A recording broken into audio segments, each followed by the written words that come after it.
So this is an arrow I made way back when I still don't know how to shoot arrows.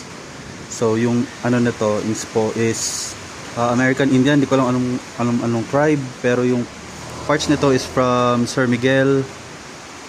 It's got ano bang tawag dito? Parang siyang obsidian, yung pwedeng gawing knife. Nalimutan ko lang ng klase. Flint pala yun, flint. So this is flint, poplar yung wood, tas turkey feathers, kaso yung feathers niya kinain na ng insekto. So shoot lang natin. First time ko i-shoot ko. For out of curiosity. So sabi na lang dito sa pwede i-shoot ko. So try lang.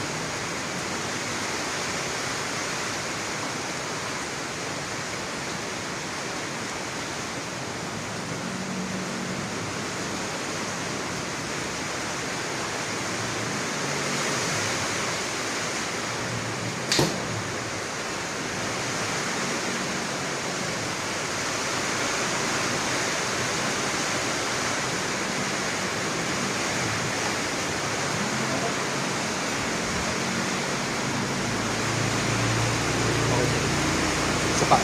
Ito. Sapat. Tulog na tayo. Bago na.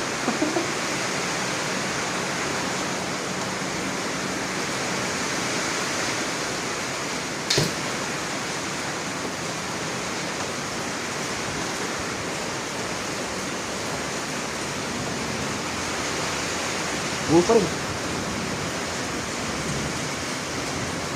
Okay, nice shooting.